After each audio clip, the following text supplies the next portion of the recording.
días con todos. Estamos para entrar a estudiar el capítulo 21 y el capítulo 22 de Apocalipsis. Antes de entrar a esto hay que hacer un pequeño resumen del capítulo 20, los versículos 10 al versículo 15, porque estos versículos reflejan el fin de una era, el fin de la humanidad en esta tierra como la conocemos hasta ahora. Han pasado 1000 años y después de los 1000 años el diablo se vuelve a soltar para tratar de librar una batalla final con Dios y termina esa batalla con la victoria final de Dios. Es decir, el capítulo 20 termina básicamente diciendo es el fin de la era de la humanidad como la entendemos. Hay varios aspectos que debemos analizar. Apocalipsis 20, de los versículos 10 en adelante. Apocalipsis 20, versículos 10 en adelante. Y el diablo que los engañaba fue lanzado en el lago de fuego y azufre, donde estaban la bestia y el falso profeta, y serán atormentados día y noche por los siglos de los siglos. El fin del diablo llegó. El diablo es lanzado ahora en el lago de fuego y azufre. Estuvo durante 1000 años en el abismo. Ahora es lanzado al lago de fuego y azufre, donde estaban la bestia, el anticristo, y el falso profeta. Juntos conformaban la Trinidad diabólica. Y son lanzados al lago de fuego y serán atormentados día y noche por los siglos de los siglos. En el versículo 11 se nos menciona el gran trono blanco, el juicio ante el gran trono blanco, es decir, toda la humanidad, muertos, todos vivos, todos resucitados, todos presentándose delante del gran trono blanco para el gran juicio final. Y dice el texto en el versículo 11, vi un gran trono blanco, y el que estaba sentado en él, de delante del cual huyeron la tierra y el cielo, y ningún lugar se encontró para ellos. Y vi a los muertos, grandes y pequeños, de pie ante Dios. El gran juicio final. Y los libros fueron abiertos. Y otro libro fue abierto, el cual es el libro de la vida. En este texto ya lo hemos explicado anteriormente. El libro de la vida, ese es el libro que está sellado con 7 sellos, donde está escrito los nombres de todas las personas que son salvas por la sangre de Jesucristo. Para tú poder entrar a la presencia de Dios, tu nombre tiene que estar inscrito en este libro. Y este libro de acá contiene los nombres de todas aquellas personas desde el inicio de la humanidad que volvieron sus ojos al Señor y buscaron en el Señor perdón, buscaron en el Señor salvación, buscaron en el Señor vida eterna. Entonces, en el libro de la vida está escrito el nombre de aquellos que son salvos. Si tu nombre no está inscrito en el libro de la vida, no entras a la presencia de Dios. Pero el texto dice que los libros fueron abiertos. ¿De qué habla esos otros libros? Cada uno de estos libros, otros libros que fueron abiertos, cada uno de nosotros es un libro en sí mismo. Cada uno de nosotros tiene su propio libro, donde es registrado lo que has hecho, lo que has dejado de hacer, las bondades, tus maldades, los pecados, etcétera, etcétera, etcétera. Cuando llegamos a Cristo, todos nuestros pecados han sido limpios por la sangre de Jesucristo. Y por lo tanto tu libro será abierto. Pero cada vez que quieran mencionar tus pecados del pasado, Jesucristo se pondrá en pie y dirá: yo pagué por ese pecado, mi sangre limpia. Pero para los otros, para cuyos nombres, las personas, sus nombres no están escritos en el libro de la vida, para ellos cada uno es acompañado de su libro, donde está registrado todo lo que hicimos, sea bueno, sea malo, lo que hicimos a escondidas, lo que hicimos abiertamente, lo que dejamos de hacer que debíamos haber hecho, etc. Todo está registrado en esos otros libros. Entonces el texto dice, versículo 12, y vi a los muertos, grandes y pequeños, de pie ante Dios, todos. Y los libros fueron abiertos.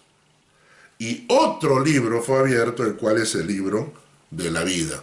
Y fueron juzgados los muertos por las cosas que estaban escritas en los libros según sus obras. En el versículo 13 nos menciona algo interesante. Nos dice que el mar entregó los muertos que había en él, y la muerte y el Hades entregaron los muertos que había en ellos, y fueron juzgados cada uno según sus obras.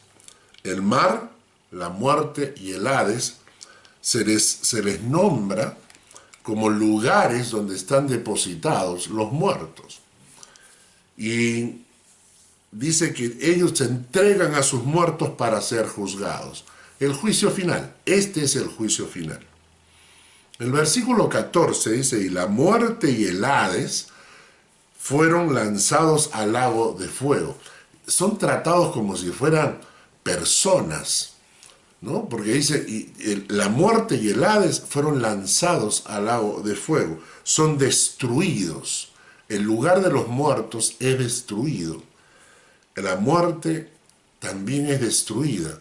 Quiere decir que ya no habrá más muerte. Y el versículo 15 dice, y el que no se halló inscrito en el libro de la vida fue lanzado al lago de fuego. El que no se halló inscrito en el libro de la vida fue lanzado al lago de fuego. Esto nos indica que con el capítulo 20 se terminó la era de la humanidad como la conocemos. La era de la humanidad conocida como diablo, maldad, naturaleza pecaminosa, muerte, condenación, todo ese aspecto de la humanidad ha llegado a su fin. El diablo ya está en el lago de fuego, la muerte, el Hades también, y por lo tanto esa era ha pasado. Pero para que ocurra esto que estamos leyendo, primero tienen que transcurrir 1000 años, que es el milenio. Por eso cuando la gente te diga, o últimamente te diga, se viene el fin del mundo, no se viene el fin del mundo. Se viene la gran tribulación, sí, se viene la segunda venida de Cristo también, y luego cuando el Señor venga a reinar, va a haber todavía una época de 1000 años, y recién después de esa época de 1000 años, la era de la humanidad como la conocemos terminará, y dará a luz a una nueva era. Y el capítulo 21 nos menciona esa nueva era, ese nuevo sistema en el cual vamos a vivir. Así que vamos a leer en el capítulo 21 de Apocalipsis algunos aspectos que nos van a llamar mucho la atención. Primero el versículo 1 dice así: vi un cielo nuevo y una tierra nueva, porque el primer cielo y la primera tierra pasaron, y el mar ya no existía más. Cielos nuevos y tierra nueva. ¿A qué se referirá? Hay dos posibilidades, ¿no? Una es que esta tierra y este cielo sean renovados, cielos nuevos, tierra nueva, que haya una nueva creación, que Dios con su poder creador forme algo distinto, porque dice, al final dice, no habrá mar. Ya, el mar ya no existía más.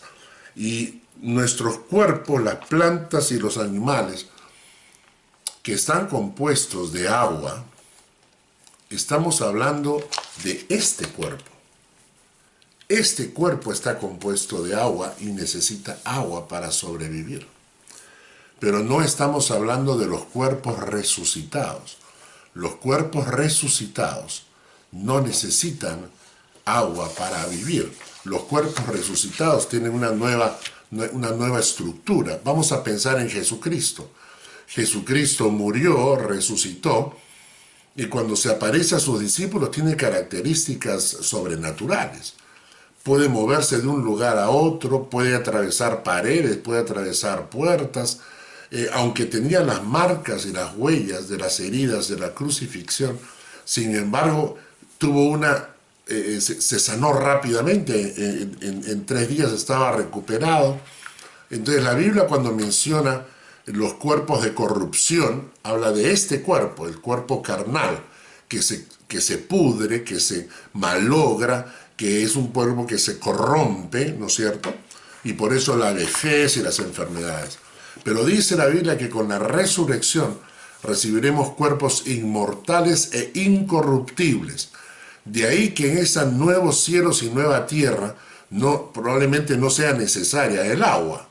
Probablemente no sea necesaria el agua, o nuestros cuerpos no necesiten este tipo de agua para sobrevivir. Entonces dice cielos nuevos, tierra nueva, y el mar ya no existía más. Isaías mencionó esto de los cielos nuevos y la tierra nueva. Es interesante. El profeta Isaías, en el capítulo 65, versículos 17 y 18. Isaías capítulo 65, versículos 17 y 18. Dice: He aquí que yo crearé nuevos cielos y nueva tierra.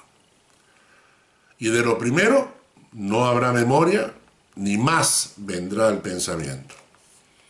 Mas os gozaréis y os alegraréis para siempre en las cosas que yo he creado, porque he aquí que yo traigo a Jerusalén alegría y a su pueblo gozo. El profeta Isaías, cientos de años antes de Cristo, menciona los cielos nuevos y la nueva tierra. Y el mismo Isaías, en el capítulo 66, el versículo 22, dice, 66, 22 dice: Porque como los cielos nuevos y la nueva tierra que yo hago permanecerán delante de mí, dice Jehová, así permanecerá vuestra descendencia y vuestro nombre. Nuevamente Isaías menciona los cielos nuevos y la tierra nueva que vienen después del juicio final ante el gran trono blanco.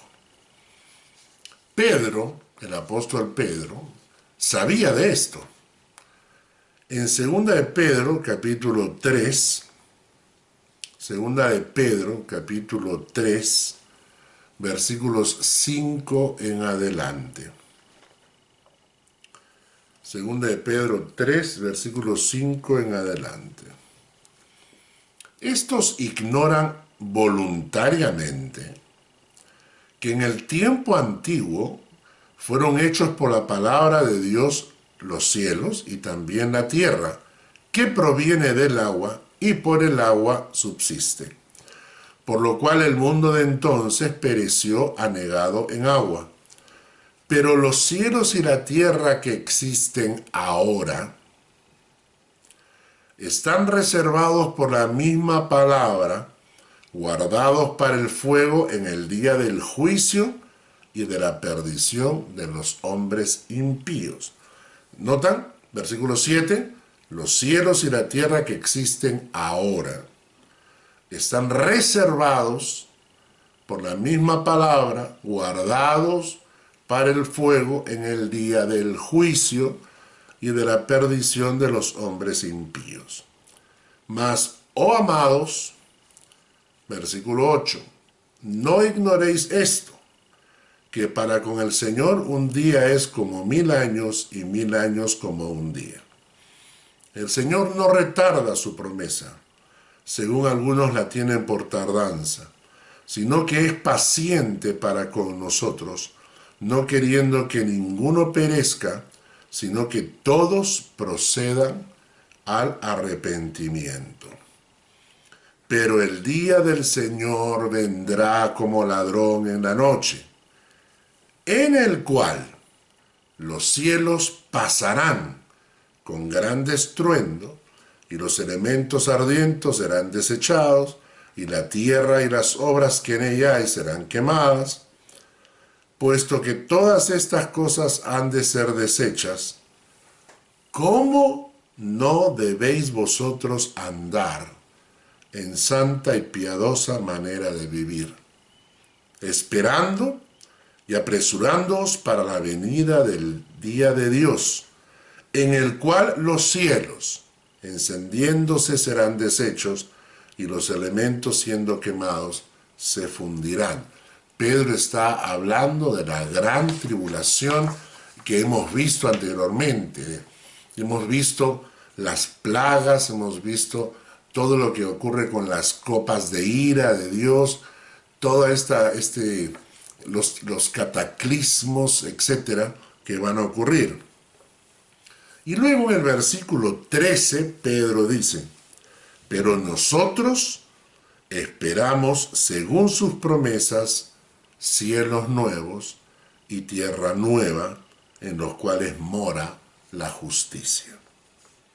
Por lo cual, viene la exhortación, por lo cual, oh amados, estando en espera de estas cosas, procurad con diligencia ser hallados por él, sin mancha e irreprensibles en paz. Por lo tanto, esperando estas cosas, procurar con diligencia, procurar con vehemencia, procurar con cuidado, metódicamente, sistemáticamente, buscar ser hallados cuando Él venga, ser hallados por Él, sin mancha, irreprensibles y en paz. Así que el profeta Isaías sabía de los cielos nuevos y la tierra nueva, Pedro lo sabe, Juan lo está mencionando ahora en Apocalipsis, así que después de ese milenio, después del gran juicio ante el trono blanco, tendremos cielos nuevos y tierra nueva. Volvamos a Apocalipsis, al capítulo 21, y vamos a leer el versículo 2.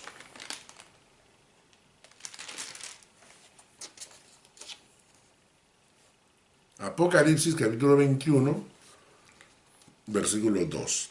Dice, y yo, Juan, vi la santa ciudad, la nueva Jerusalén, descender del cielo, dispuesta como una esposa ataviada para su marido. Y brotan preguntas y no tenemos respuestas. La santa ciudad, una ciudad que desciende del cielo, no será construida, llega ya construida completamente, se le llama la Nueva Jerusalén. Hay cosas que la Biblia no explica y no sabemos de qué puede estar hablando, pero en el versículo 3, por ejemplo, nos dan algunas características de esta ciudad. En el versículo 3 dice, y oí una gran voz del cielo que decía, he aquí el tabernáculo de Dios con los hombres, y Él morará con ellos. Ellos serán su pueblo, y Dios mismo estará con ellos como su Dios.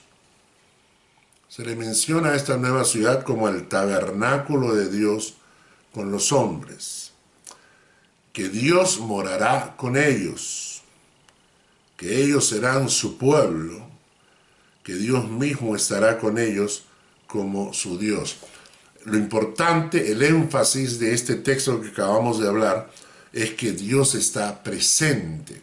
O sea, se está enfatizando la presencia de Dios. Hoy en día es igual.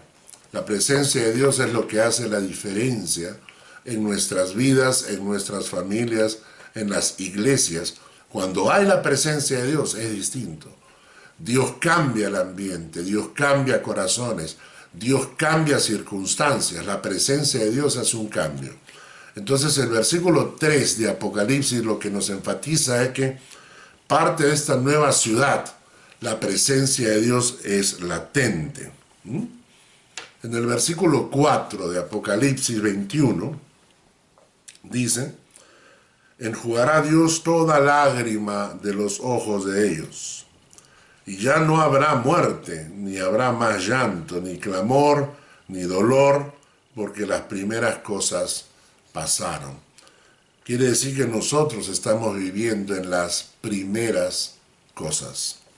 Y cuando pasen estas primeras cosas y llegue la Nueva Jerusalén, dice el texto que enjugará Dios toda lágrima de ellos. En esa Nueva Jerusalén ya no habrá muerte, ya no habrá más llanto, ya no habrá ningún tipo de clamor y ya no habrá más dolor. O sea, es una estructura completamente distinta, ¿no? O sea, ya no estamos hablando de la humanidad como la entendemos ahora. Es otra era, es otro tipo de convivencia, es otro tipo de circunstancias. Recuerden, ya no está el diablo para engañar, ¿no?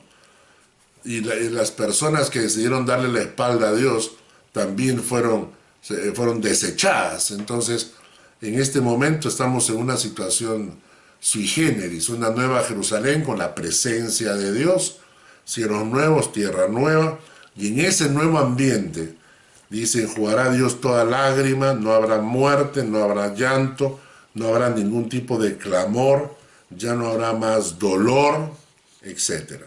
En el versículo 5 sale una voz del trono de Dios del cielo y dice: el que estaba sentado en el trono dijo: he aquí yo hago nuevas todas las cosas. Y me dijo: escribe, porque estas palabras son fieles y verdaderas.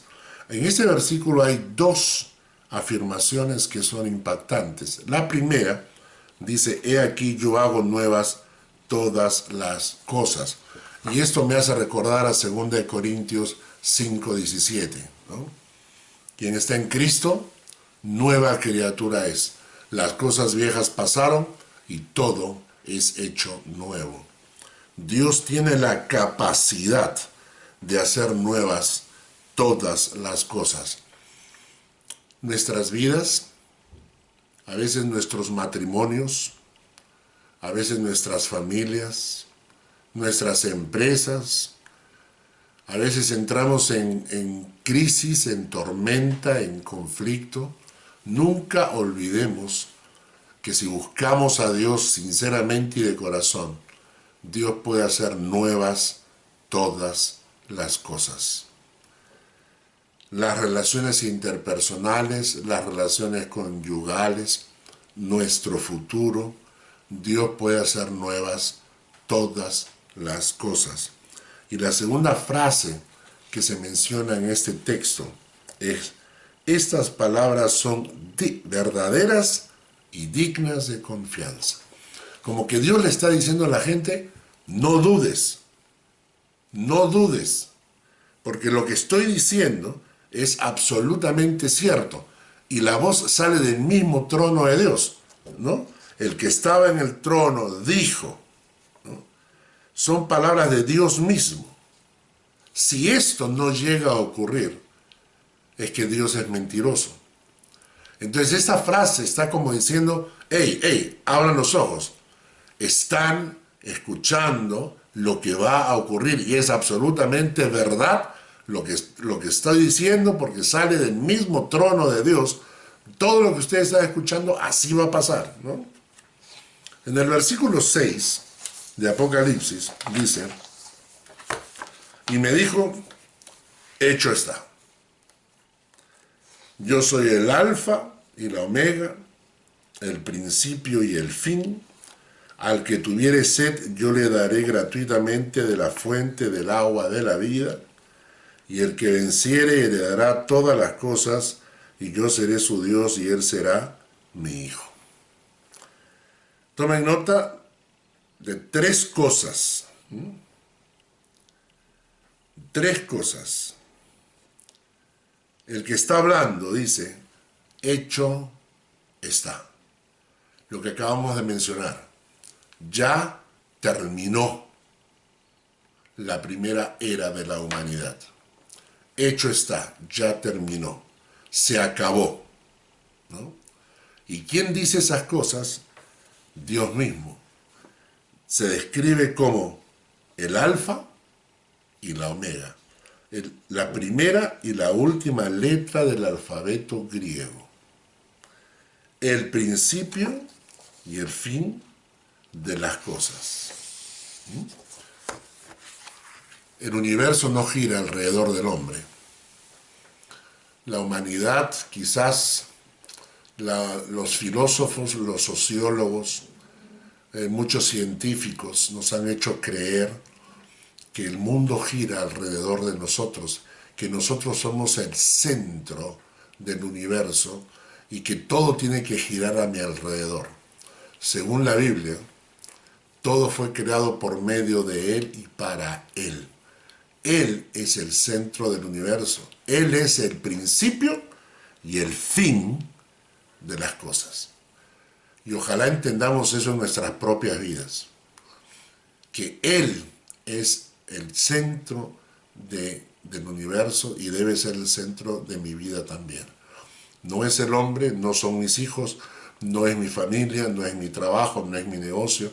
El centro de todas las cosas es el alfa y la omega, el principio y el fin, Dios mismo. En segundo lugar, este texto que acabamos de leer dice que Dios le dará gratuitamente de la fuente del agua de la vida. Yo le daré gratuitamente de la fuente de agua de la vida. Y esto se remonta al texto de la mujer samaritana. En Juan capítulo 4, Jesús se encuentra con la mujer samaritana y le dice, dame de beber.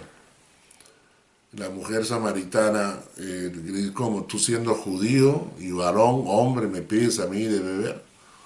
Y Jesús le contesta y le dice, si tú supieras quién soy yo, me pedirías a mí.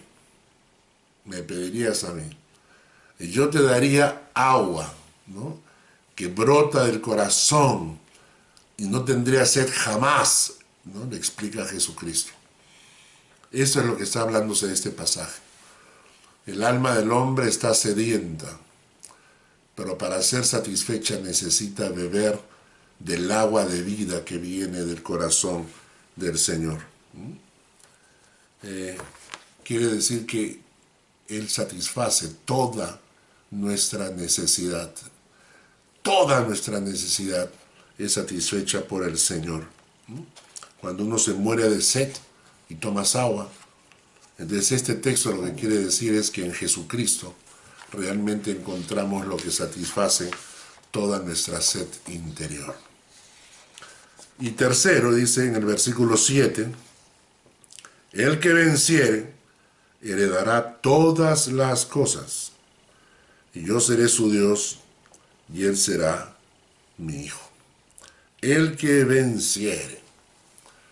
¿Saben que ustedes que hay que luchar hasta el final por la fe? Si hay algo que el diablo quiere es que nos apartemos de la fe, que dejemos la fe, que nos inventemos nuestra propia fe, que vivamos la fe no de acuerdo a la palabra de Dios, sino de acuerdo a lo que a mí se me ocurre, de acuerdo a lo que mis amigos me dijeron, o de acuerdo a mis intereses personales. Que moldeemos, que hagamos un molde de fe, y yo soy cristiano a mi manera y vivo el cristianismo a mi manera. Y el diablo lo que quiere es eso, para apartarnos del Señor. Porque hay un solo evangelio, hay una sola forma de vivir la fe y está en la palabra de Dios. Entonces, hay que luchar porque el diablo va a tratar de alejarte y sacarte de tu fe. Cuando Pablo está para morir, dice, he peleado la buena batalla, he acabado la carrera, he guardado la fe. Vas a tener tantos enemigos en la vida que van a querer alejarte de la fe o enfriar tu fe, ¿no? Así que hay que luchar para mantener la fe viva hasta la victoria final. En Hebreos capítulo 12, versículos 3 al 4. Hebreos 12, versículos 3 al 4 dice: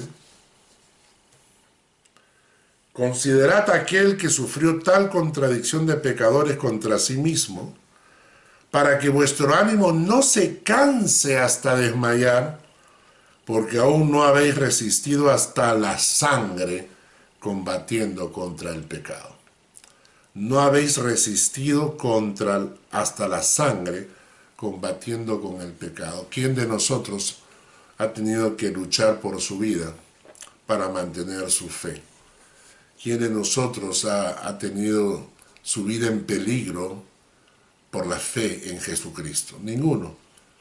Mucha gente le está pasando esto en Asia, en los países árabes, en la misma India, en África. Pero los que vivimos en Occidente, no nos ocurre esto. Luchar hasta el final por tu fe. Y luego dice que estas personas heredarán todas las cosas. Heredarán todas las cosas, y yo seré su Dios, y él será mi pueblo.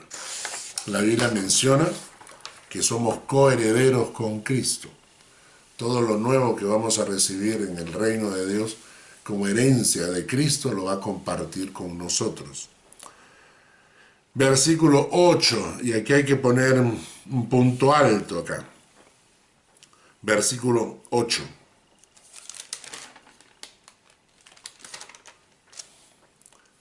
Pero los cobardes, los que no fueron valientes, los incrédulos, los que no creen, los abominables que se hacen aborrecer por Dios, por su conducta, por su comportamiento, los homicidas, asesinos, incluyendo los que matan niños no nacidos, los fornicarios, que tiene que ver con la práctica de libertinaje sexual en todas sus variantes, los hechiceros, acá es la palabra farmaqueos, que son los que usan fármacos para vivir, idólatras, que practican todo tipo de idolatría, cualquier cosa que ocupa el primer lugar en tu vida es tu Dios. Y los mentirosos, la palabra utilizada acá es pseudos, los falsos, los disfrazados. ¿Qué va a pasar con ellos? Le harán compañía al diablo. Dice, tendrán su parte en el lago que arde con fuego y azufre, que es la muerte segunda. A veces olvidamos que la santidad es un tema en la Biblia. Y es un tema real. ¿Qué es la santidad? ¿Cómo definimos la santidad? La santidad significa adorar a Dios, honrar a Dios y servir a Dios. Esas tres palabritas juntas. Y la Biblia menciona la santidad muchísimas, pero muchísimas veces, como un requisito para poder entrar ante el trono de Dios. Dios es santo, Dios no va a permitir que nadie entre delante de Él sin santidad. Por eso la obra de Cristo en la cruz es tan importante para que su sangre nos limpie, porque sin su sangre no somos santos, sin su sangre somos pecadores. La sangre de Cristo nos limpia y por eso, por la sangre de Cristo, es que podemos entrar ante el trono de Dios. Pero también la sangre de Cristo que nos ha limpiado significa que tenemos que vivir una vida digna y santa para el Señor, una vida adorando a Dios, una vida honrando a Dios y una vida sirviendo a Dios. No juguemos con la santidad. La gente cree que la santidad es un tema pasado de moda y los muchos pastores ni siquiera la tocan en las prédicas o en la iglesia. Ni siquiera tocan ese tema porque tienen miedo a que la gente se espante y se vaya. Nadie quiere escuchar del pecado, dicen, nadie quiere escuchar del pecado. Y hay gente que va a la iglesia y nunca escucha del pecado. Pero dice la Biblia que sin santidad nadie verá a Dios. Sin santidad nadie verá a Dios. Y hay que explicar acá algo. La obra de Cristo Jesús en la cruz me santifica. Es decir, me pone, me coloca delante de los ojos de Dios como si yo fuera un santo. Pero al mismo tiempo produce en mí un carácter que anhela santidad.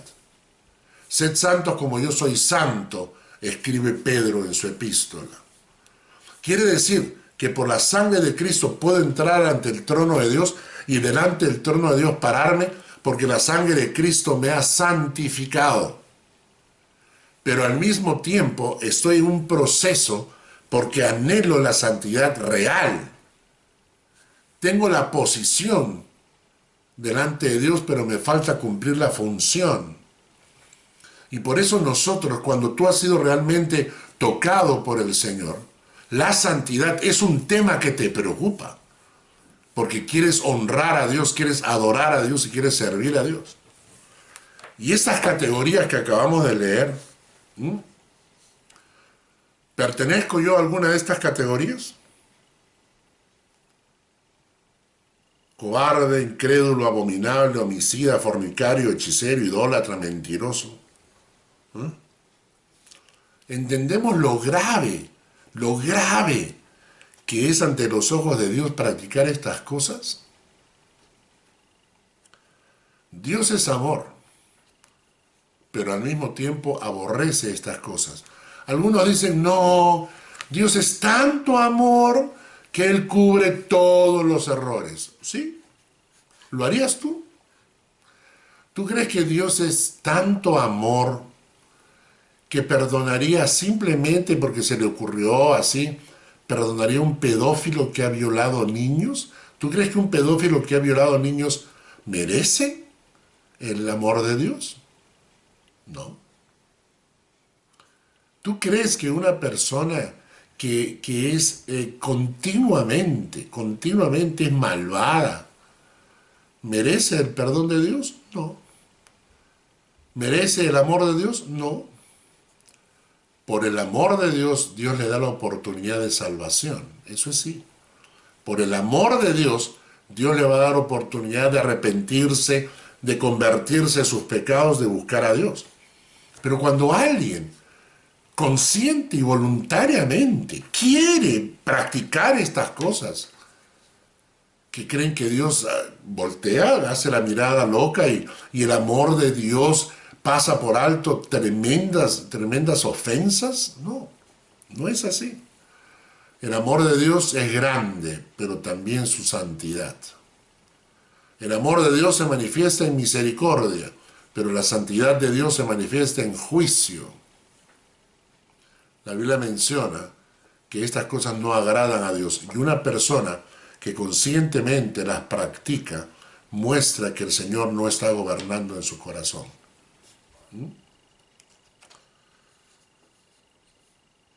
Algunas de las características que hemos leído. Los incrédulos. ¿Por qué? Y esto es para discutirlo. ¿Por qué los incrédulos ofenden tanto a Dios que merecen tener su parte en el lago de fuego? ¿Por qué los homicidas, toda esta gente que está luchando a favor del aborto o toda esta gente cuyas prácticas políticas y económicas están haciendo morir a miles de niños en África por inanición, por desnutrición. ¿Por qué esa gente merece tener su parte en el lago de fuego? ¿Por qué los idólatras ofenden tanto a Dios que merecen tener su parte en el lago de fuego? ¿Por qué los mentirosos ofenden a Dios tanto que merecen tener su parte en el lago de fuego? Acá hay un tema. El mundo necesita urgente escapar del lago de fuego. Todas estas prácticas que hemos visto son muy comunes hoy en día. Y tenemos que decirle a la gente, que hay un juicio, que hay un castigo, que Dios es santo, pero que también el amor de Dios les da oportunidad de arrepentimiento y de perdón. Eso es el Evangelio. Tenemos que decirle al mundo, porque el mundo se está encaminando hacia ese final terrible. Si alguien toma el camino de Dios arrepentido, obtiene perdón de sus pecados y obtiene escapar del lago de fuego. Bien. Y ahora desde el versículo 9 hasta el versículo 27. Acá hay una descripción de la Nueva Jerusalén. Es simplemente una descripción. Hay algunas cosas que podemos sacar, pero básicamente vamos a hacer una lectura minuciosa y detallada para conocer esa Nueva Jerusalén que viene después del gran juicio en el trono blanco. Empezamos con el versículo 9. Vino entonces a mí uno de los 7 ángeles que tenían las 7 copas llenas de las 7 plagas postreras, y habló conmigo diciendo: ven acá, yo te mostraré la desposada a la esposa del Cordero. Y me llevó en el espíritu a un monte grande y alto, y me mostró la gran ciudad santa de Jerusalén, que descendía del cielo de Dios, teniendo la gloria de Dios, y su fulgor era semejante al de una piedra preciosísima como piedra de jaspe, diáfana como el cristal. Aparentemente esta ciudad va a reflejar, va a brillar en una manera impresionante. El fulgor es semejante al de una piedra preciosísima por la gloria de Dios. Versículo 12.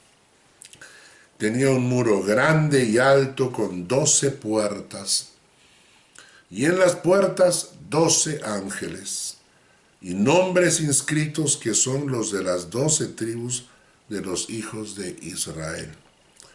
Al oriente 3 puertas, al norte 3 puertas, al sur 3 puertas, y al occidente 3 puertas.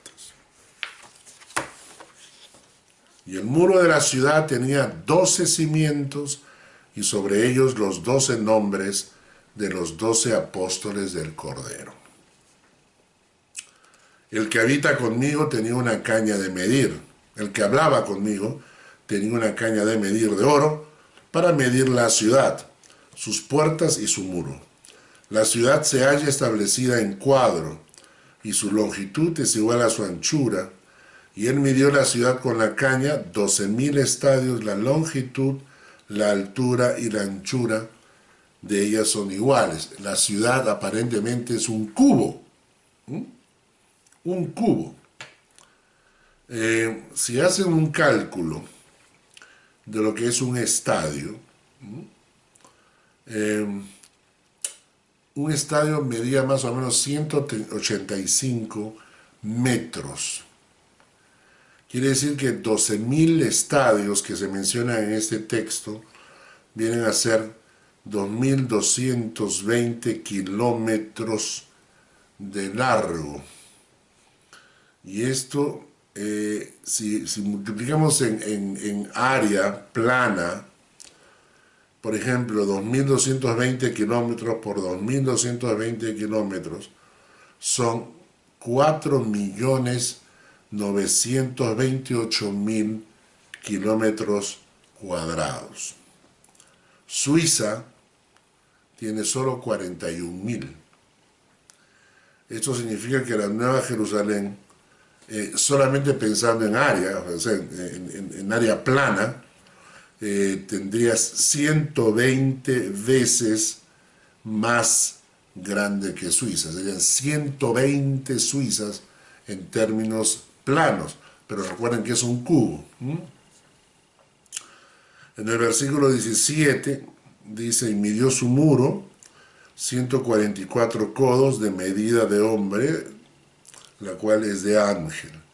Un codo tiene 52 centímetros, 144 codos tienen 75.6 metros, y calculando 3 metros por piso, estaríamos hablando de una altura de un edificio de unos 25 pisos de altura, más o menos. Vamos al versículo 18. El material de su muro era de jaspe, pero la ciudad era de oro puro, semejante al vidrio limpio. Y los cimientos del muro de la ciudad estaban adornados con toda piedra preciosa. Y en fin, ustedes pueden seguir leyendo, sigan leyendo, hasta el versículo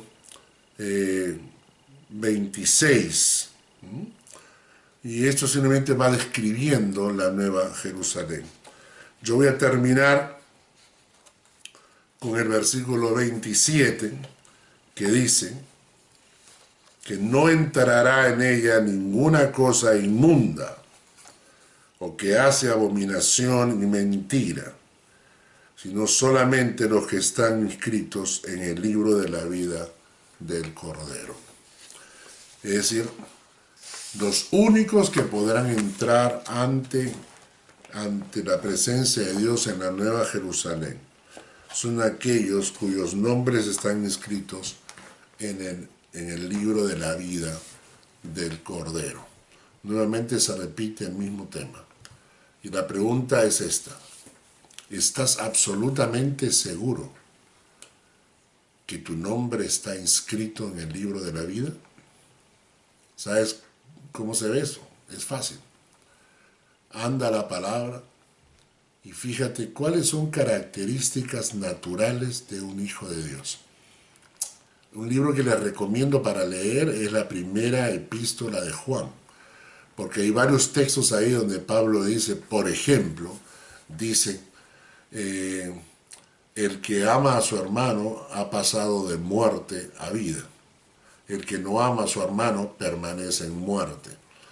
Hay muchos textos que dicen que el que guarda los mandamientos es el que ha conocido a Dios. Si no guarda los mandamientos es que todavía no has conocido a Dios.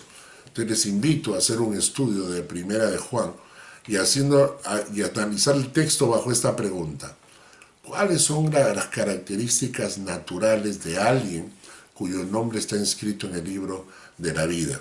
Y si dudas que tu nombre está inscrito en el libro de la vida, anda a tu casa, cierra tu puerta, arrodíllate delante de Dios y clama para que Dios te dé la oportunidad de nacer realmente, espiritualmente de nuevo, para que tu nombre sea inscrito en el libro de la vida. Que Dios les bendiga.